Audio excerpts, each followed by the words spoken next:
Apple gi tang kun go humdoi da ayuk phong mose phong na Manipur top channel dai paw khatang update pizarake. Germany na COVID-19 gi vaccine gi ahanba clinical testing haugadawri. Germany na COVID-19 vaccine gi ahanba clinical test gi ayaba pikre hana leba asigi regulatory body na yumzaki satnumita phongdokre. German farm biotech amasum US gi Pfizer na puthokpa RNA vaccine amagidamak human volunteers sing da trial tawbagi ayaba pikre. Paul Ulrich Institution na Germany da COVID-19 gi mayokta vaccine amagi ahanba clinical trial da ayaba pikre hana regulatory body na sayol amana phongdokhe. Vaccine aduna piba yaba risks natragana kanabasing section na nainabagi result oina ayaba adu pikibane.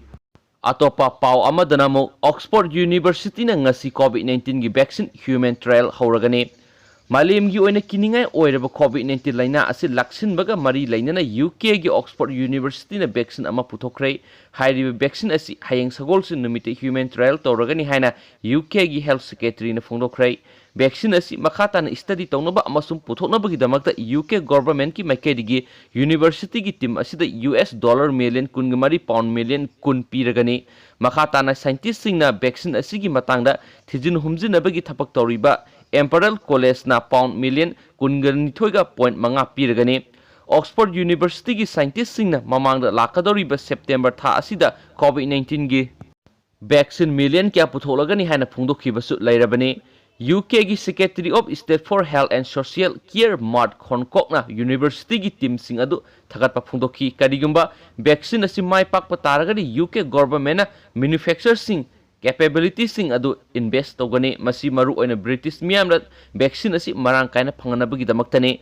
UK da hayang vaccine human trial sathagadoriba asi lebak adu da COVID-19 na miyoi sanipan ga kunhugom da shikiba adu ga miyoi lising taratre ka sahum kunthra ka tare na narakpa ga mari leinana lakthorakhibane.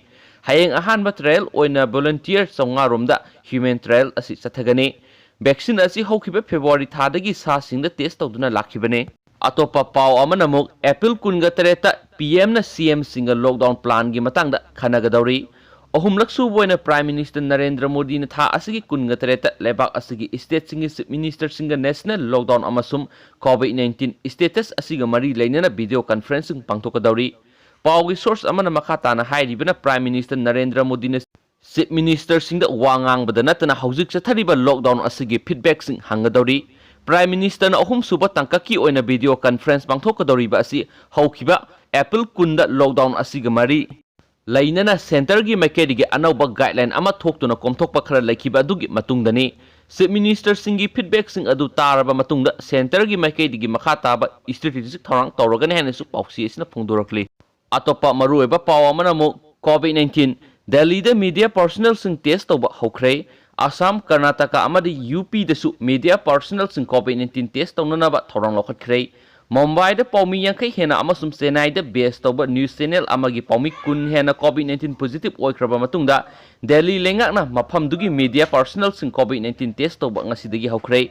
Leba asida COVID-19 sandoropaga mari lainana pawdom kya miyam da tamnabagi damak field da mathau pangthokliba leba asigi tungan ba mafam singda lairiba media personnel kya da COVID-19 positive oirakpa asigi yenglaga Delhi gi Chief Minister Abul Kejriwal na lusing balangakna ngarang media personnel singi test tawnana special COVID-19 test center ama hangdolaga ne hana lokthokibane. Delhi gi Chief Minister Abul Kejriwal na su tweet tawduna media gi marup mapang sing COVID test center da media singi test tawba haure punama haksang phana leib oibiu haina phungdokre. Assam, Karnataka amasum Uttar Pradesh su media personnel sing COVID-19 test tawnana ba thorang lokhatkre. Karnataka government media gi lamda thabak tawriba singbu test tawragani haina phungdokre. UP government su media da thabak tawriba singi test tawnana ba wafam thamkre.